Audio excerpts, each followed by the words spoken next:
Boa noite a todos. Sejam bem-vindos para mais uma semana de trabalhos na casa, mais uma semana de renovar cada vez mais nossa fé, nossas esperanças e desenvolver e desempenhar as nossas funções. Sejam todos bem-vindos. Tá? A gente pede inicialmente a todos aqueles que, como de praxe, que desliguem os celulares. Tá? Nesse momento que a gente vai estar aqui presente agora, com as atividades, a gente possa se concentrar no trabalho que vai ser aqui ministrado na noite de hoje. Tá? Lembrando a todos, os que já estão na casa, os que estão vindo pela primeira vez, que todo final de ano o GEL monta uma cesta de Natal para algumas famílias, e a gente tem aqui na frente uma lista com os mantimentos que as pessoas trazem para colaborar com a gente. Quem puder trazer, ajudar com algum item que está ali na frente na lista, a gente agradece, é sempre bem-vindo, tá? E a cada semana a gente está lançando uma campanha, para dar uma forçada em um determinado item específico. Continua o arroz. Essa semana continua o arroz, tá? Quantidade? A gente pede quando tem entrega pacote de 5 quilos, né? Mas se a pessoa não puder, a gente junta. Tá, leite condensado também. Tá. Então, leite condensado e arroz que a gente lançou semana passada e continua reforçando essa semana. Semana que vem tem outro item, mas aquilo que for possível cada um trazer, a casa agradece, tá? Sem qualquer problema nenhum, tá bom? Então, nesse momento agora, nossa irmã Rosa vai fazer a leitura de preparo de ambiente. A leitura vai ser sobre o livro Reflexões, E saiu pra gente hoje apego. Apego não é amor. Ele nos faz sofrer porque é material. Nos apegamos a coisas ou a corpos, não as pessoas em si, que em essência são imortais. É o apego ao corpo, à matéria e tudo o que ela produz, a causa do mundo, dos nossos sofrimentos. Por isso, algumas pessoas se desesperam com a morte. Sentem como se fosse um arrancar de raízes e não como uma temporária separação. De fato, na partida dos que nos são caros, existe uma inevitável tristeza e angústia. Mas aquilo que a imaginação acrescenta é mais do que aquilo que a natureza impõe. Ninguém pode escolher o que sentir. Apenas podemos escolher os sentimentos que permanecerão, os que aceitaremos e principalmente o que faremos com eles. O sentimento de luto precisa ser vivido em toda a sua extensão. Somente assim a razão consolará a dor, a tristeza será vencida e a criatura se habituará com a ausência. E só depois disso a saudade alimentará nosso coração, a saudade gostosa dos dias passados juntos. E aí sim, virá a resignação da espera, com a certeza de que um dia se reunirão novamente. Assim seja, graças a Deus. Nesse momento, possamos elevar nosso pensamento, nosso coração para a nossa prece inicial. Senhor Deus, nosso Pai, Jesus, Divino Amado Mestre, agradecemos a vossa presença salutar na nossa semana, na noite de hoje. Agradecemos também a toda a espiritualidade superior, aos nossos mentores e protetores, que possam nos trazer hoje, com o nosso irmão, mais uma noite de ensinamento, de estudo, tá? No desenvolvimento da nossa educação, no desempenho de nossas funções, em nossa jornada com as bênçãos do Mestre. Fica conosco, Jesus. Obrigado, que assim seja. Amém. Graças a Deus. Hoje nós recebemos com muito prazer nosso irmão José Henrique com o tema A Parábola do Cego que Guia Outro Cego. Boa noite, Henrique. Boa noite, queridos irmãos. Boa noite. Ih, que boa noite bonito, hein? É verdade. Falar um português bonito, é um boa noite estentórico. Que bom, estejam todos dispostos. Pois Pois é, meus queridos irmãos, depois desta magnífica leitura, não temos como deixar de fazer uma pequena referência a esta questão do apego, que, aliás, traz uma ligação com o nosso tema de hoje.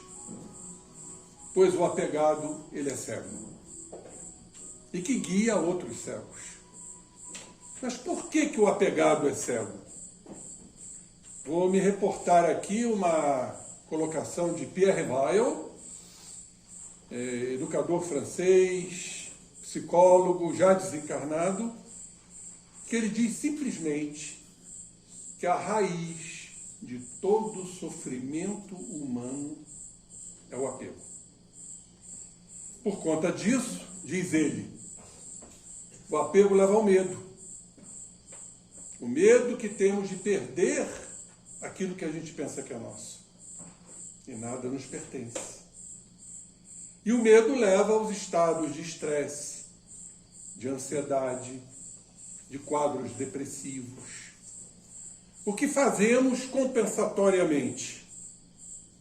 Reforçamos o apego. Na vã ideia de que reforçando o apego, nós não perderemos. E aí nós perdemos. Mais ainda. E fica o que chamamos de um círculo vicioso. Apego, medo, estresse, ansiedade, mais apego. Mas como vencer o apego em se tratando de algo, quando bem controlado, algo útil? Eu digo que o apego é um degrau de que ainda necessitamos para amar.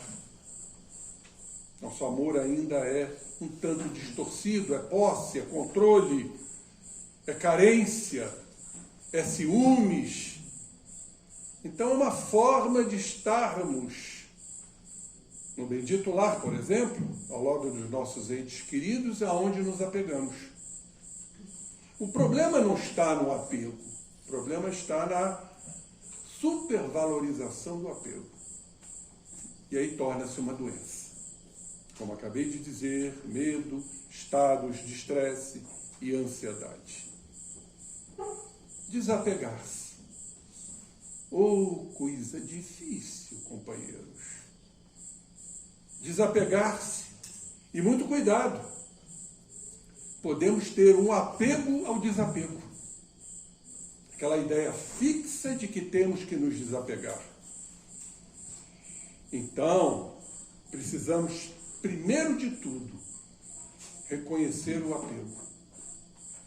E aí vamos trabalhando lentamente, gradualmente, o desapego.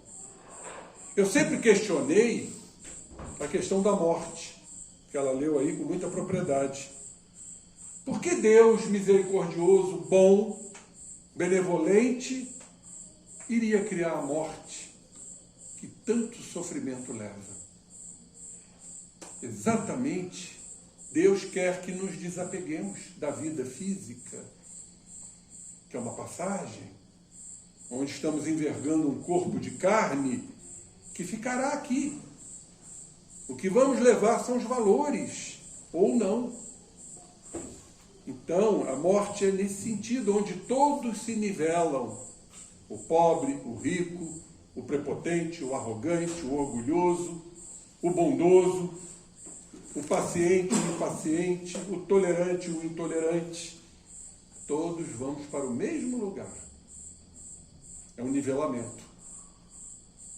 E entendendo a morte como algo fatal, porque é uma fatalidade, todos vamos desencarnar, fica mais fácil ou menos difícil a gente encarar a morte como algo natural. É uma forma de desapego.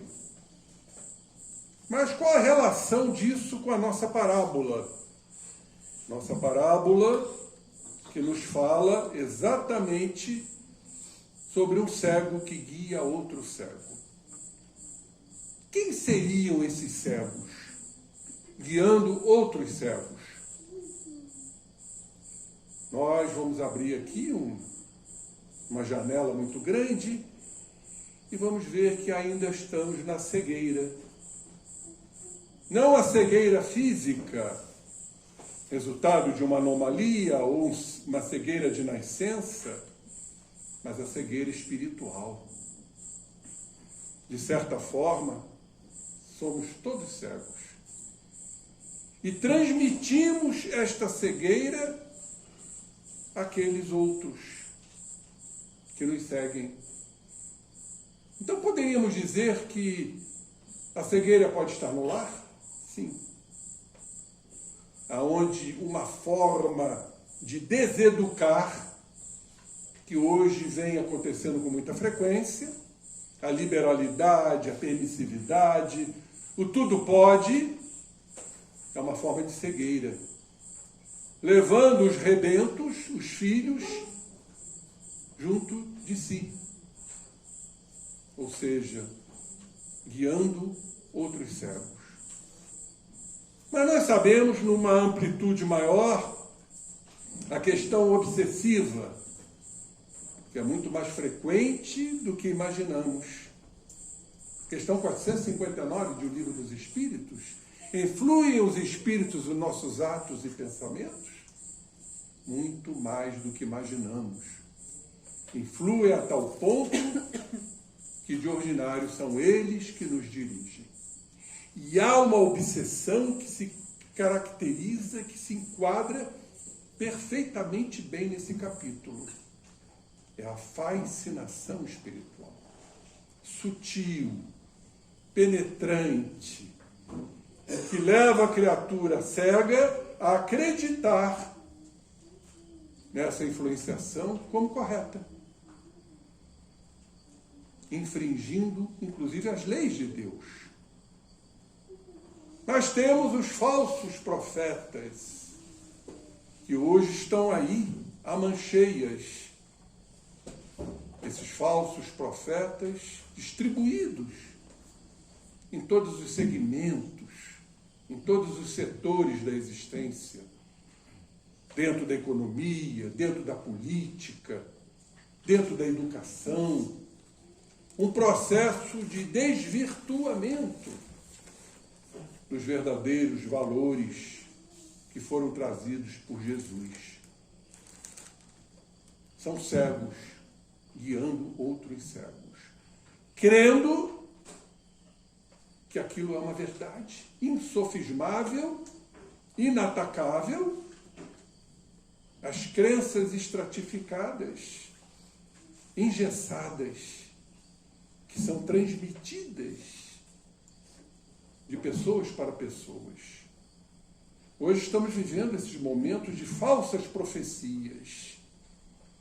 Em todos, repito, em todos os segmentos da vida. São os falsos profetas, são os obsessores, são os processos deseducativos do lar, gerando essa turbulência que hoje estamos vivenciando. Dores, sofrimentos, enfim, o que estamos presenciando e testemunhando. Mas quem devemos seguir? Qual é aquele guia a ser seguido sem medo de errar? Quem Deus nos outorgou como guia e modelo para seguirmos? A resposta menor que existe no Livro dos Espíritos: Jesus. Aonde estão ali contidos todas as profecias, aonde estão ali instaladas todas as regras, todas as normas, todos os princípios ético-morais. Quando falamos de ética, falamos do que é o certo e do que é o errado. Mas, de repente, o que é certo para mim é errado para ti e vice-versa. Jesus não. O que é certo. O que é errado. Por isso ele foi escolhido para reencarnar entre nós, trazer as leis de Deus para serem seguidas retilineamente. Quando nós desviamos-nos das leis de Deus, segundo o grego, estamos cometendo o pecado. O grego é amartia. Amartia é errar o alvo. Interessante que quando existe esse erro, o espírito tem consciência. Sabe por quê? Ele se deforma. Ele vê a deformidade, por mais primitivo que ele seja.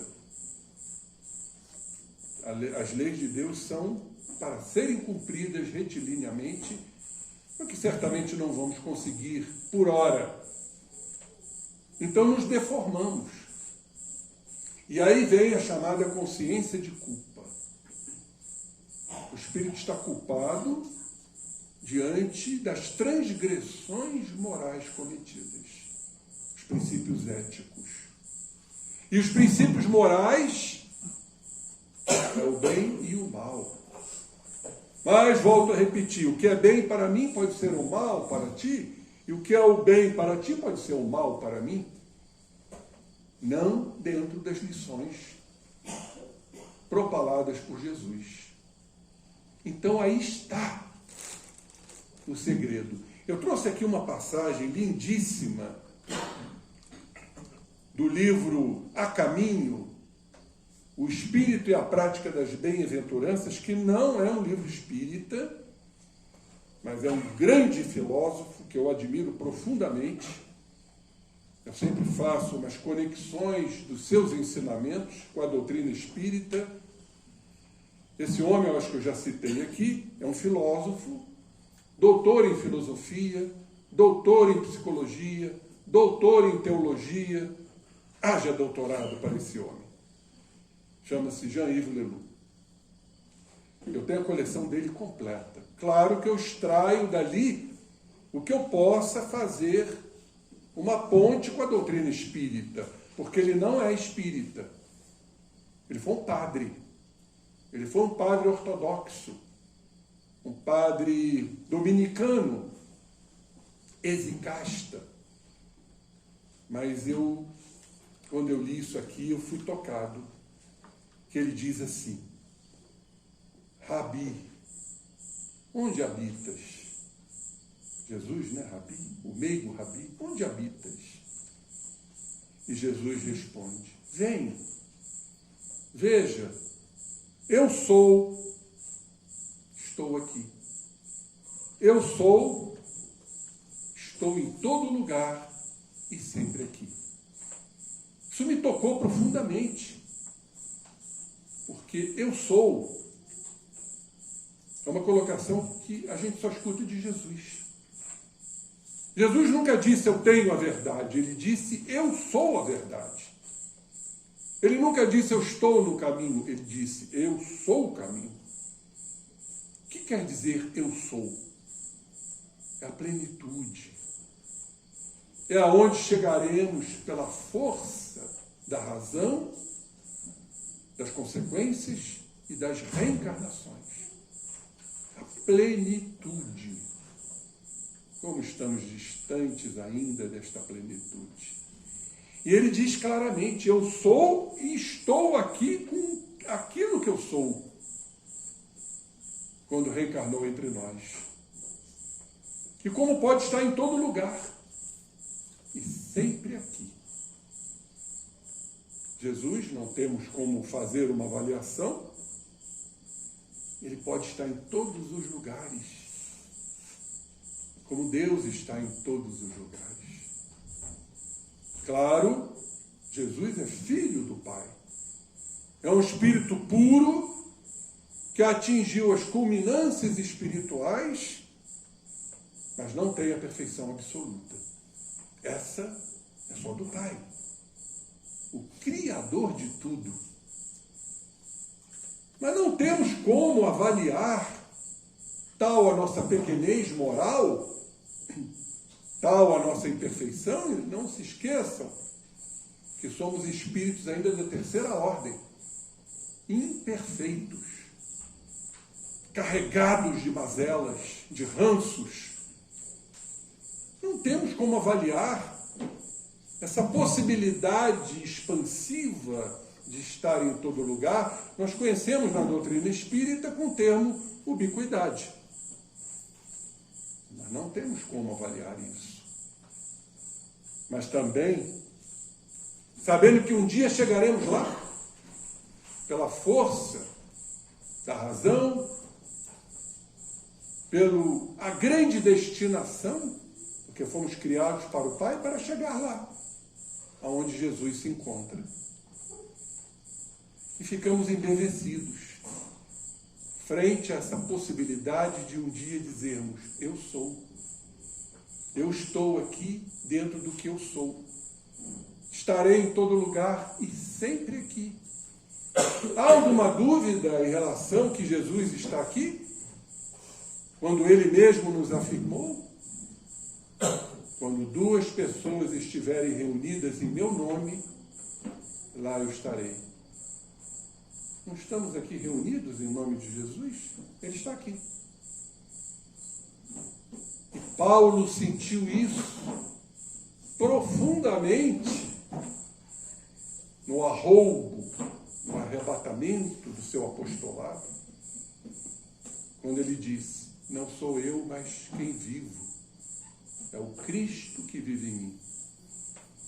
Vocês têm ideia do que é isso? Que maravilha! Um dia podemos dizer: é o Cristo que vive em mim.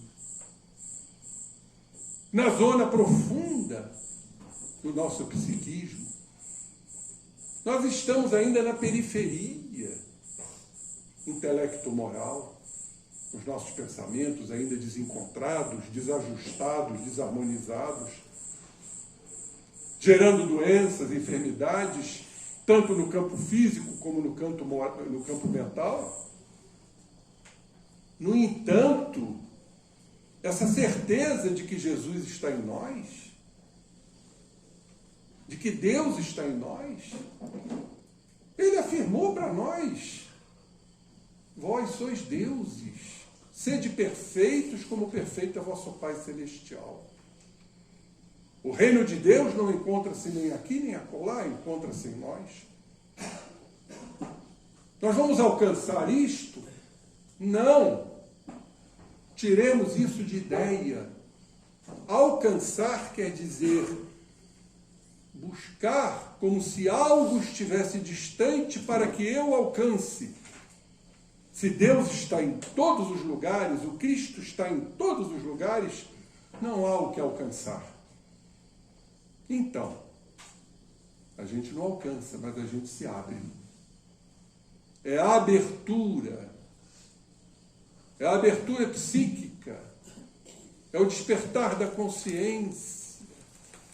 Vamos nos abrir para algo que já está em nós. Aí seremos invadidos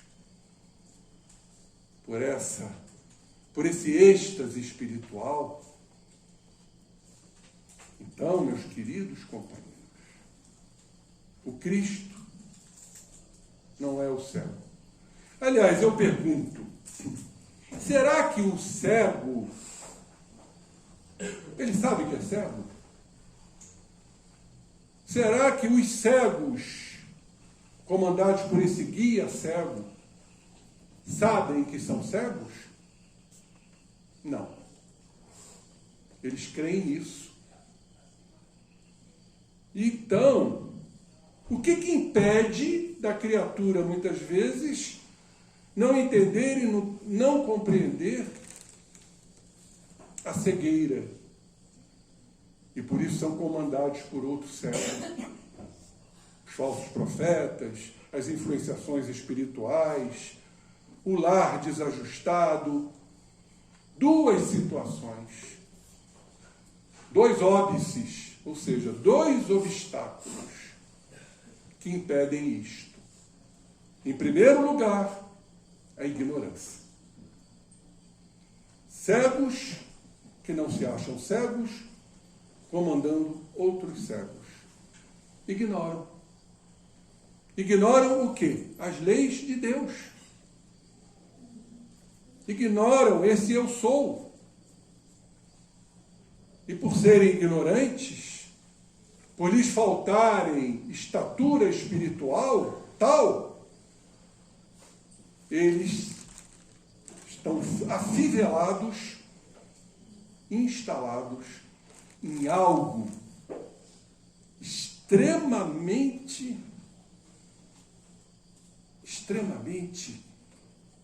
definhador. Sabem o que significa isto? O preconceito. São as nossas ideias que têm que prevalecer, nossos padrões mentais que têm que prevalecer. O padrão de poder. Está aí o grande câncer de que ainda somos portadores.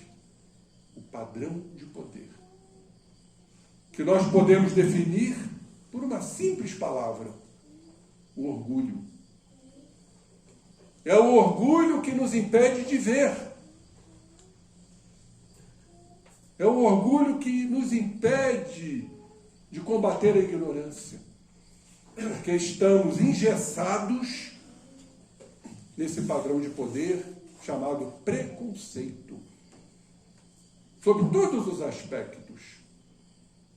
Preconceito racial, sexual, preconceito cultural, intelectual, são aquelas ideias estabelecidas por nós mesmos, que nos foram transmitidas, sim, também, mas também são reflexos de preconceitos de existências anteriores que ainda estão presentes em nós.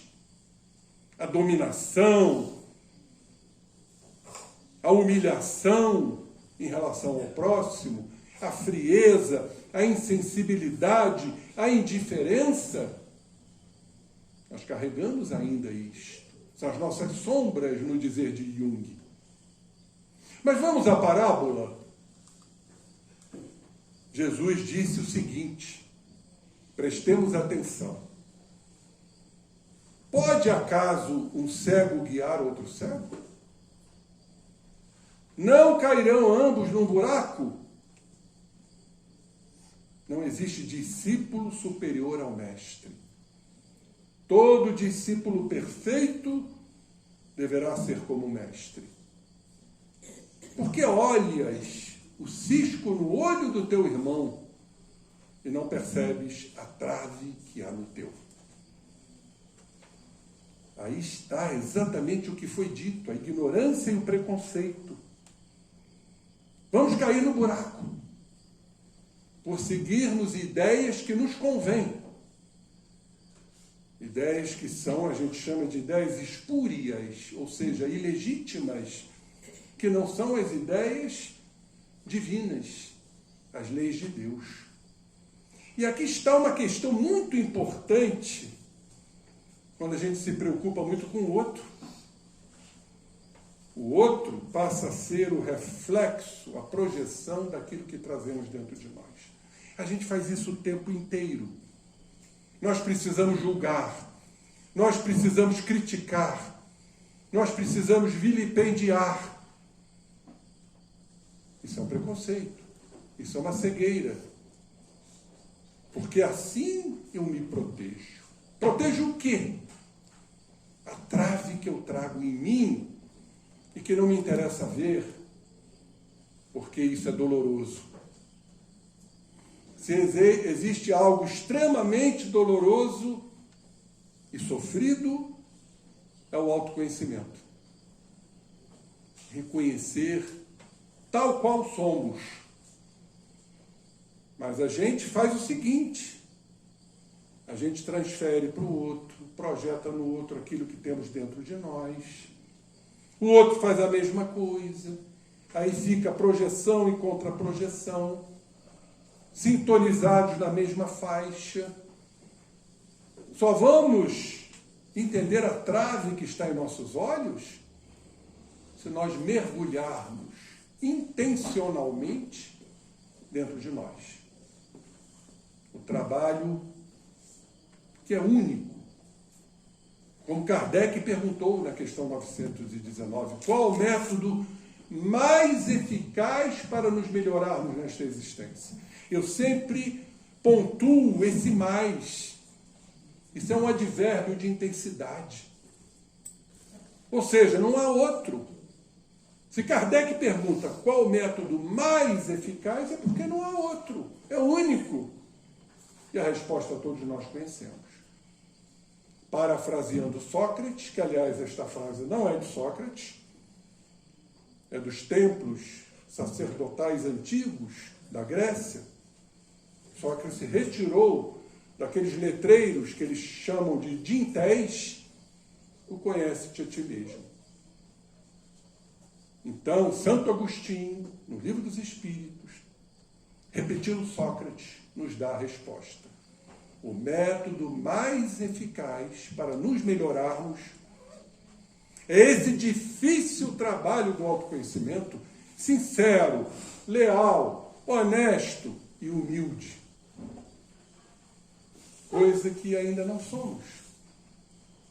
E como isso não nos favorece, o que fazemos? Escamoteamos, camuflamos, criamos subterfúgios, criamos justificativas. Aquela velha história, eu não queria fazer isso, queria sim, tanto queria que fez. Ou então a culpa é do outro que me obrigou a fazer. A gente faz isso o tempo inteiro.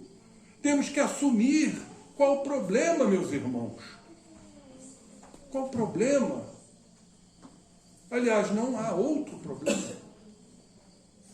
É identificarmos. É a vigilância daquilo que pensamos, daquilo que sentimos. Uma raiva, um ódio, uma inveja, são sentimentos ainda que se sobrepairam em nós. Temos que reconhecer.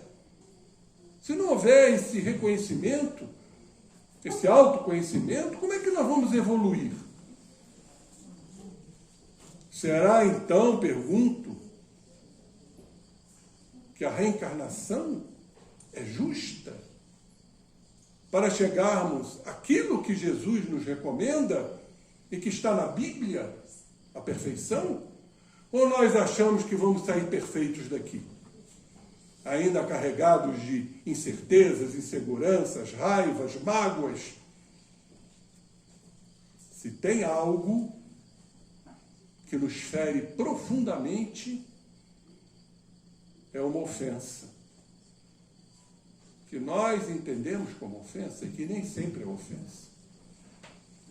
Hoje eu dizia para uma irmã, numa sessão de terapia, que se ofendeu, se magoou profundamente, porque um parente a distratou. Falei, não é a hora, minha irmã, ela é espírita. Não é uma hora de se perdoar. Você só vai aliviar essa angústia que está dentro de ti, esta mágoa, se você perdoar. Mas é difícil, ela me disse. Eu sei que é difícil. Mas temos que dar o primeiro passo. Quando Jesus nos recomenda perdoai não 7 vezes, mas 70 vezes 7 vezes, aliás, falou isso para Simão Pedro, nós não vamos conseguir perdoar de imediato. Por que a gente não perdoa de imediato? Pelo nosso orgulho. Não posso ser ofendido, não posso ser advertido, não posso. Então a gente se magoa, se sente rejeitado. E esse mesmo filósofo nos diz que não existe a rejeição. A rejeição é aquilo que a gente espera do outro. Então a gente quer ser elogiado, quer ser colocado no colo, quer ser acarinhado, quer ser amado, quando a gente ainda não ama. Então a gente exige do outro passos que eles não podem dar. E a gente não aceita. Aí vem a rejeição, vem o sentimento de exclusão. Ah, mas isso é lá da infância. Quando meus pais me rejeitaram, quando meus pais me surraram.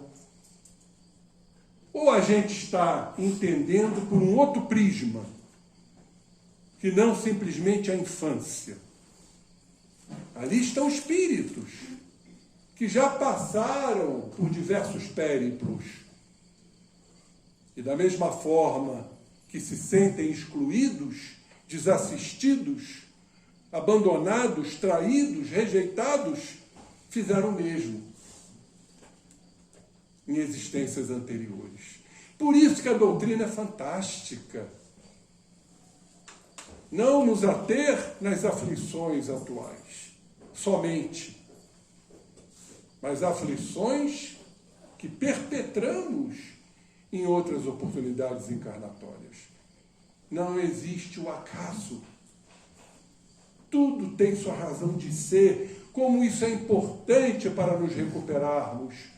Como isso é importante para desenvolvermos a humildade. Como isso é importante para nos esclarecermos e não sermos cegos. E não ficarmos analisando o outro. Para nos sentirmos superiores, o outro é o culpado. A gente vive criando bodes expiatórios o tempo inteiro. Tem que ter um culpado para eu ser vítima. Como nós gostamos desse estado de vitimização. Só que a mágoa continua dentro de nós.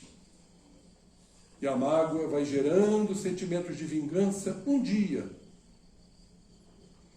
E meus irmãos, como ela é destrutiva, como ela desorganiza.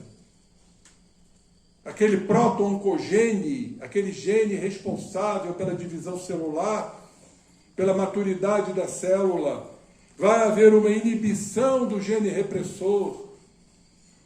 O sistema imunitário cai. E o proto-oncogene vira um oncogene. Sabem o que é o oncogene? É uma célula tumoral. Eu já vi alguns casos de um câncer fulminante por uma profunda mágoa. Ah, como eu sofri. Tudo bem que a gente sofre, mas temos que mudar esta ação. Temos que entender as fundamentações que a doutrina espírita nos traz, a prática do perdão. Porque quando a gente não perdoa, porque ainda somos dominados e domados pelo orgulho. Eu não posso ser advertido. Eu não posso ouvir um não. O mundo tem que se vergar ao meu bel prazer. O mundo tem que dizer sim para mim. E aí um grande problema. Os pais hoje estão dizendo sim dentro de casa. E essa criatura, quando cai na vida, ela vai ouvir um não da sociedade. Aí vem aqueles nomes todos que nós conhecemos muito bem, o nosso amigo psiquiatra que está ali sentado, não é? Transtornos da personalidade, transtorno desafiador opositivo, transtornos borderline, nomes bonitos que patologizam, porque há um interesse farmacêutico que você esteja doente para comprar o remédio, quando o remédio está dentro de nós, para não sermos cegos ou guiados por outros cegos.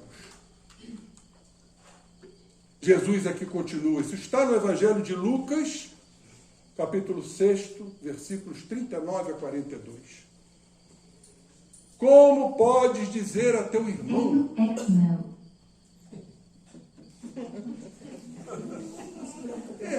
É um obsessorzinho. É um obsessorzinho.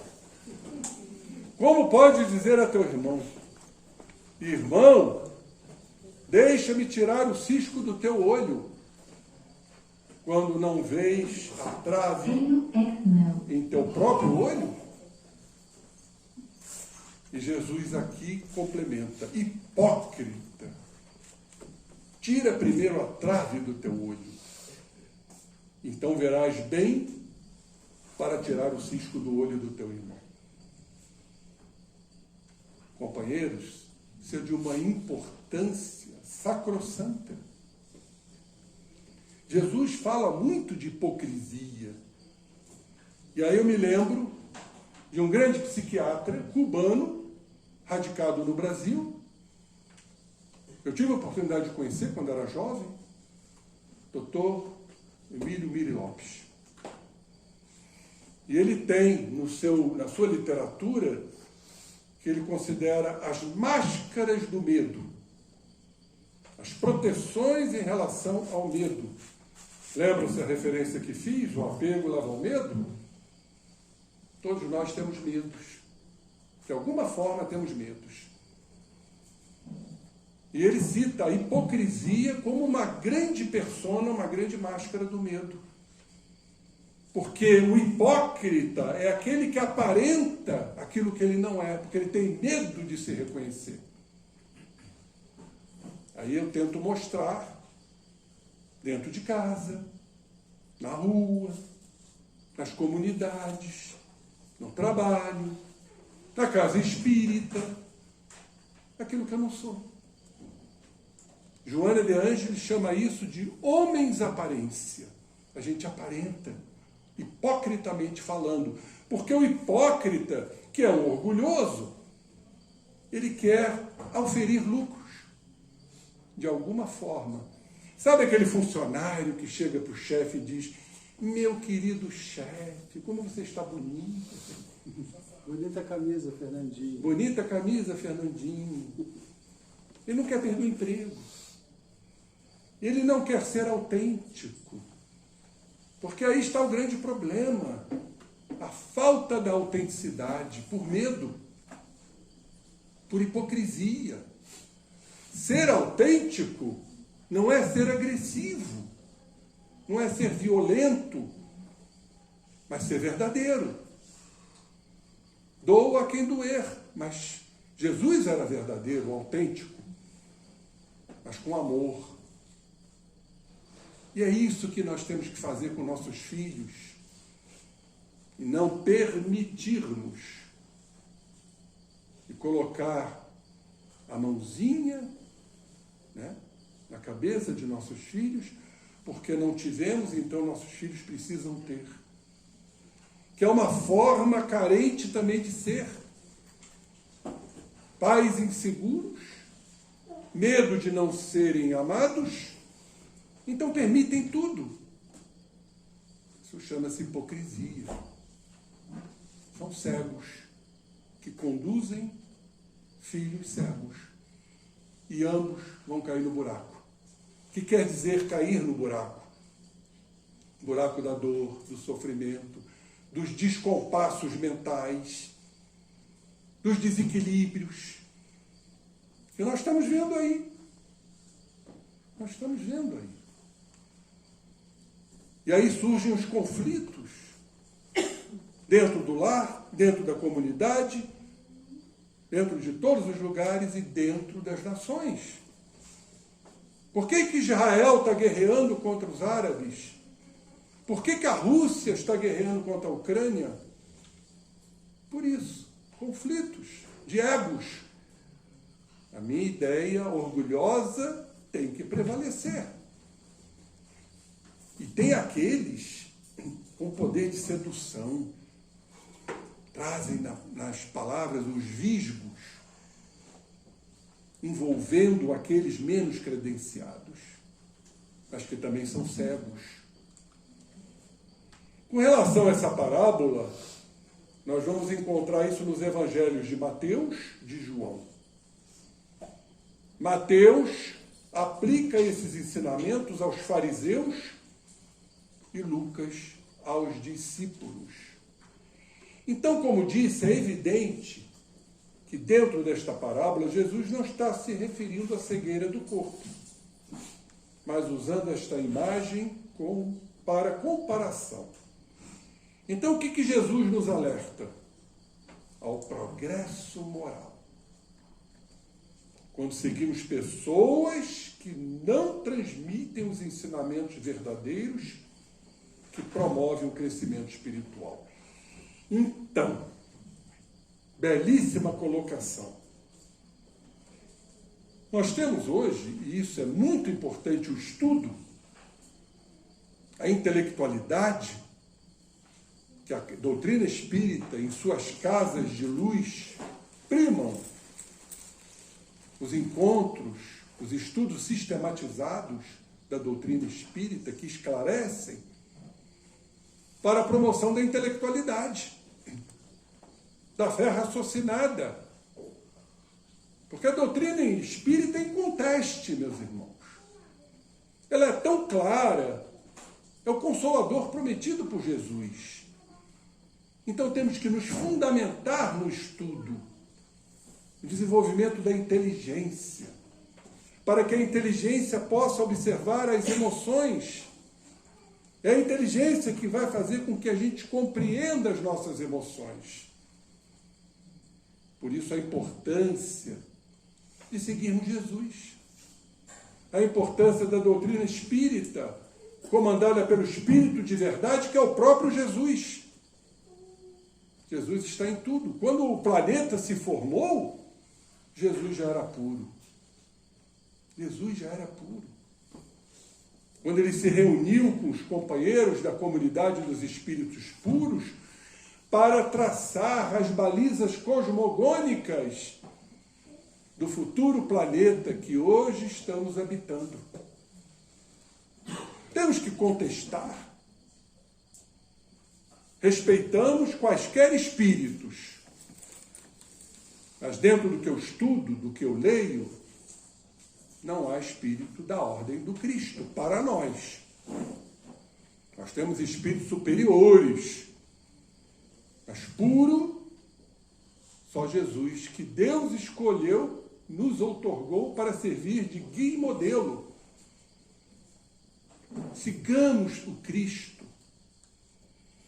Hoje estou procurando estudar profundamente Jesus, as parábolas, os ensinamentos do Cristo, buscando, né, nas entrelinhas, porque Jesus falou através de parábolas que as criaturas não tinham condição de compreender, e hoje também muitos não compreendem. Tudo bem que eu tenho um cunho científico dentro da minha profissão, mas hoje eu estou dando mais importância a entender Jesus. Entender Jesus é maravilhoso. Que sabedoria incomparável. E aí não temos medo de errar. Jesus não é cego, nos conduzindo como cegos. Porque os ensinamentos do Cristo não nos arremessarão nos resvaladouros da dor, nos buracos, nas regiões trevosas. Quem segue Jesus, por isso ele é o bom pastor, certamente está seguindo o caminho evolutivo. Vinde a mim, vós que sofreis. Vinde a mim, porque eu vos aliviarei. O meu fardo é leve, meu jugo é suave. Amemo-nos, porque ele nos recomendou: amai-vos uns aos outros como eu vos amei.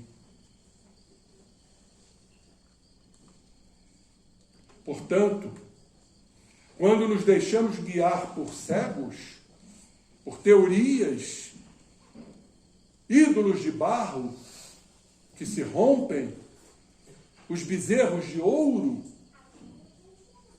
que não ensinam as verdadeiras leis divinas.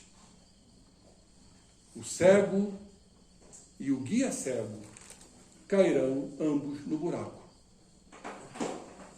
Isto é, sofrerão, porque a infração das leis de Deus traz, em consequência, o quê?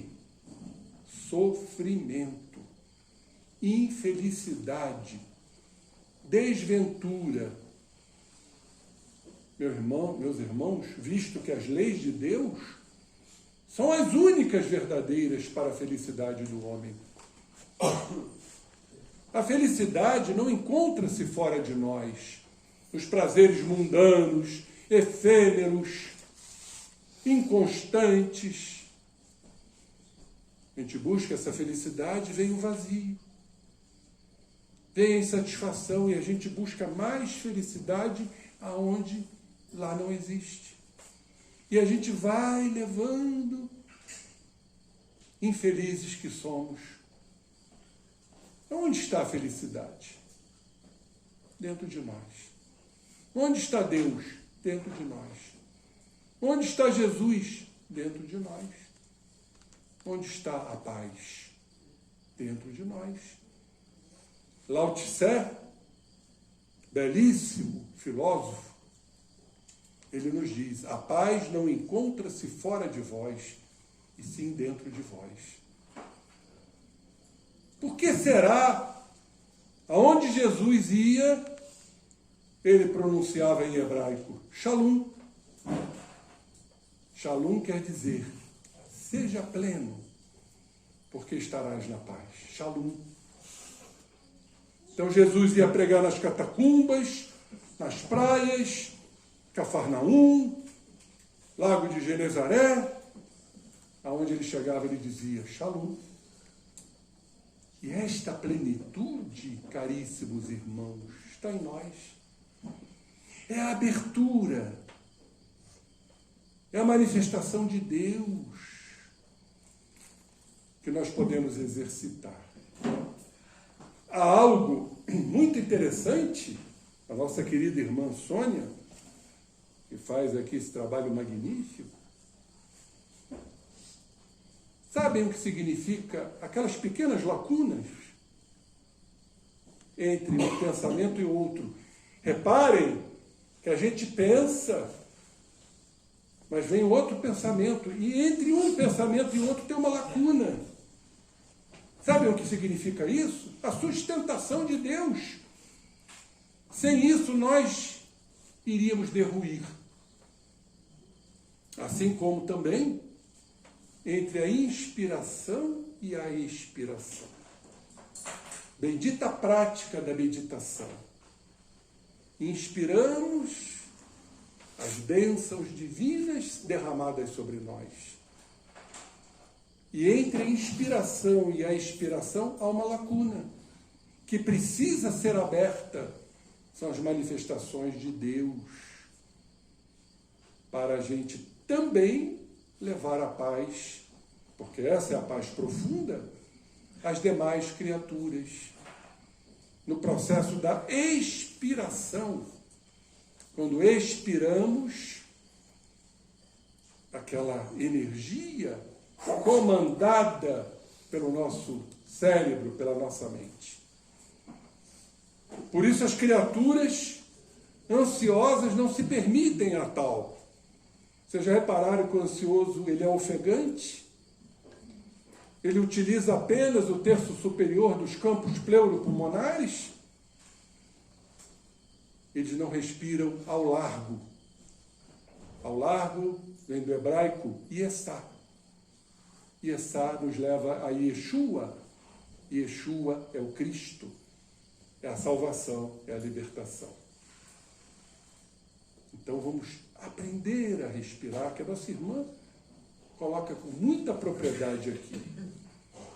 Então, meus queridos irmãos, vamos estudar, vamos compreender as leis de Deus, que são as únicas verdadeiras para a felicidade do homem. Aí nós vamos lá no Livro dos Espíritos, das leis morais, terceira parte, capítulo 1, que nos fala da lei divina ou natural, caracteres da lei natural. Olhem só o que Kardec perguntou à espiritualidade, na questão 614 de O Livro dos Espíritos, que se deve entender por lei natural. E os espíritos sabiamente responderam: a lei natural é a lei de Deus. E complementam: é a única verdadeira para a felicidade do homem. E indica-lhe o que deve fazer ou deixar de fazer. E ele só é infeliz quando dela se afasta. Companheiros, essa questão aqui ela é crucial. Desde que entendamos que o caminho para a felicidade é cumprir a lei de Deus, ou as leis de Deus. Está lá no nosso Evangelho, o homem de bem nos vigiar, nos policiar, entender que não estamos no caminho ajustado, alinhado, estamos desalinhados, mas somos tão ignorantes que a gente não percebe isso. Sabem por quê? Porque o nosso orgulho não nos permite. Tem que ser do meu jeito, dentro das minhas regras, estabelecidas por mim, ao longo de inúmeras e inúmeras encarnações. Aí seremos infelizes. E a grande pergunta que fica: por que adoecemos? Um vírus nos bota de cama, como eu fiquei uma semana de cama. E eu sei por que eu fiquei de cama.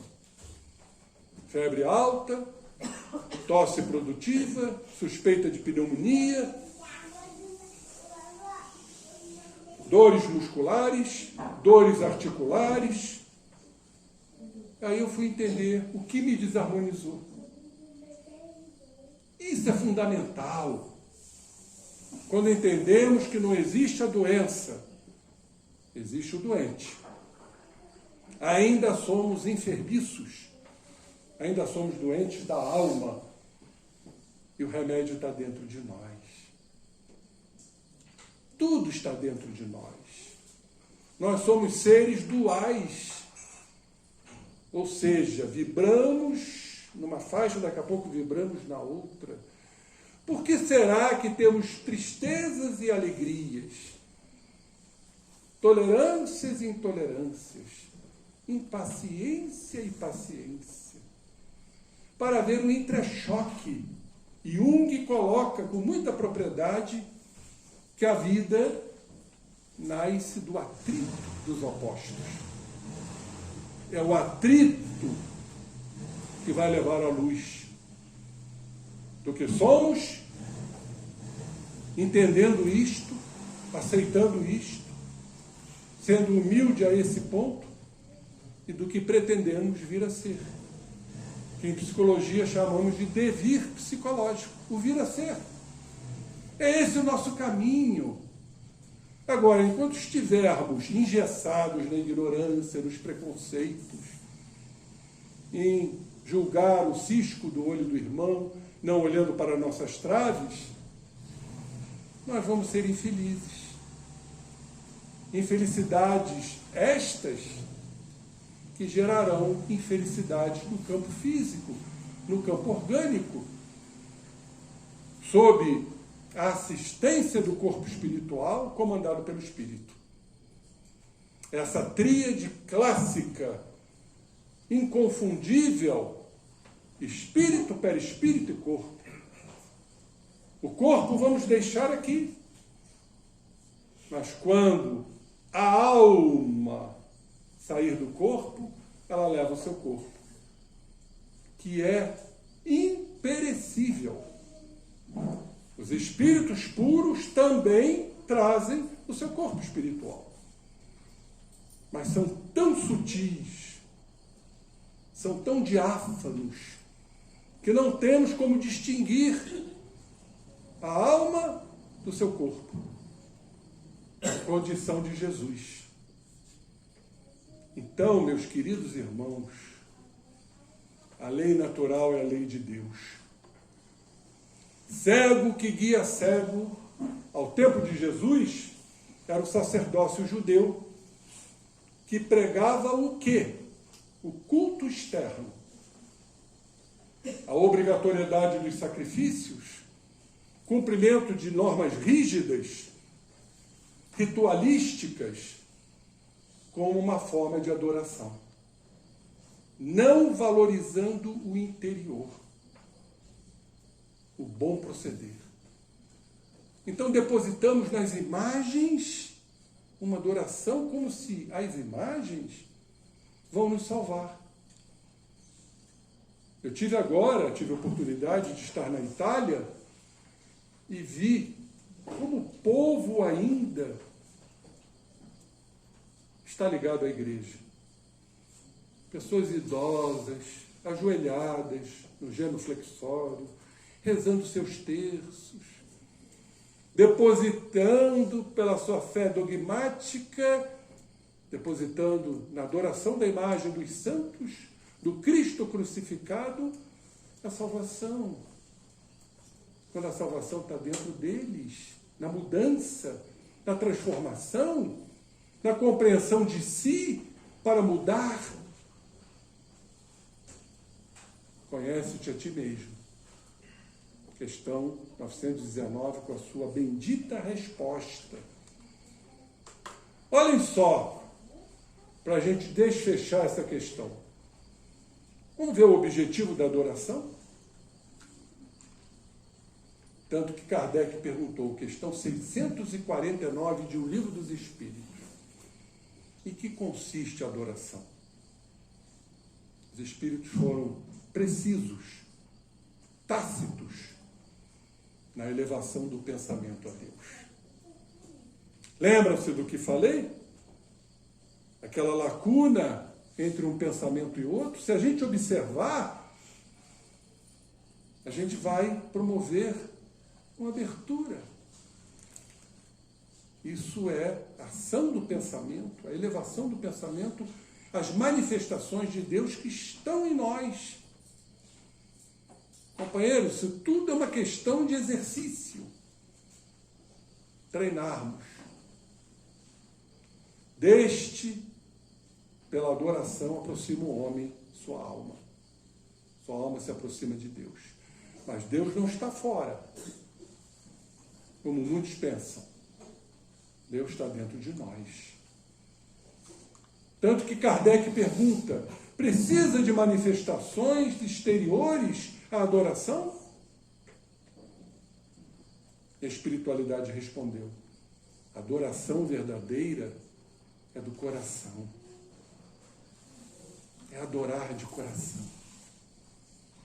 Sentimentos nobres, sentimentos de amor, de caridade.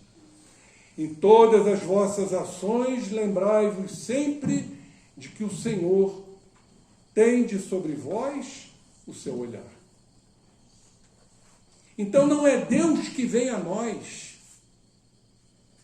Nós é que temos que nos abrir para recebê-lo. Não é o alcance, como eu disse. É uma questão apenas de abertura. É quando vamos nos abrir a essa divindade que está em nós, às suas leis, o amor. Porque se Deus é amor, como afirma categoricamente João o Evangelista, e se Deus está em nós, companheiros, o amor está em nós. Mas é esse amor do coração, do respeito ao próximo, e não desse amor possessivo, de controle, de insegurança, de ciúmes, achando que nós vamos controlar.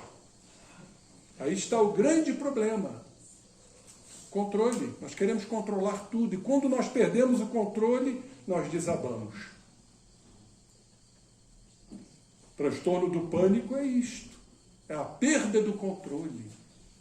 E nos descontrolamos. Então precisamos entender tudo isto. O amor não se distancia. O amor é pleno. O amor se multiplica. Por mais que as criaturas que achamos que estamos amando tenham partido desta existência ou estejam distantes pelo templo do coração. Temos que achar a atemporalidade no tempo do coração. O processo de atemporalidade é o processo de espiritualização. No nosso tempo ainda, arrastado, lento, moroso, que nos cabe, espíritos imperfeitos que ainda somos. Então, finalizando, não nos deixarmos levar por teorias, né, gigantescas, fantasiosas, ilusórias, em que embarcamos nessas teorias de falsos profetas, estejam eles encarnados ou desencarnados. Analisemos que tudo passe pelo crivo da razão. Nós temos essa capacidade. Não podemos mais alegar ignorância quando estamos aqui numa casa espírita. Não podemos mais. É o crivo da razão. Quando repugna a razão, não são as leis de Deus. E aí, então, estamos no verdadeiro caminho. Não mais como ovelhas desgarradas, e sim as ovelhas de Deus. As ovelhas do bom pastor que é Jesus. Guia e modelo de todos nós. Sigamos o Rabi. Eu sou e eu estou aqui. Para que possamos nos embelezar espiritualmente. Não há coisa mais bela, não há embelezamento maior do que sentir a presença de Jesus em nós. Que a paz esteja com todos nós, a paz profunda. Shalom! Shalom! Nesse momento agora, vamos nos preparar para a prece final com o nosso irmão José Henrique. Que estejamos todos nesse estado de prece, com a conexão com a espiritualidade, com Jesus e com o amantíssimo Pai. Amantíssimo Pai, que quando nos criou, sedimentou em todos nós a graça. Se a graça está em todos nós, temos que doar gratuitamente a graça recebida. E daí também agradecer. Agradecer a criação, a gratidão. Agradecer tudo que o Pai nos deixou sedimentado nas regiões mais profundas.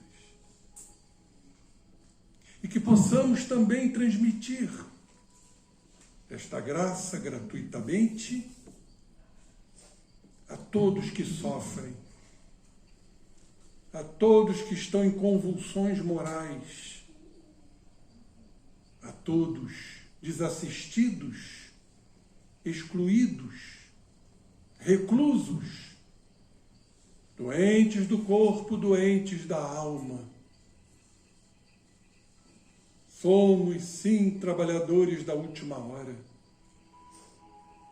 Que nossas palavras gratuitas possam elevar aqueles que estão em nossas retaguardas morais. Soerguê-los para o verdadeiro caminho que os aguarda. Esta é a nossa missão. A caridade. Como a nossa doutrina nos recomenda, fora da caridade não há a salvação. Sairmos de nós, dos nossos interesses, para olhar o próximo, sem julgá-los, mas simplesmente entendê-los, compreendê-los e, se possível, ter a compaixão, colocando-se no lugar deles, que ainda estão transitando no caminho evolutivo. Que sejamos, Jesus, seus missionários. Sabemos que não estamos aqui por acaso. Sabemos que precisamos amar, pois o amor irá conferir às células mais profundas do espírito a necessidade de evoluir e de prosseguir. Jesus, mestre querido, é com alegria, é com felicidade que pedimos a permissão para encerrarmos a nossa reunião, que não sejamos cegos, que estejamos abertos a Ti, Jesus, ao Teu amor e à Tua luz.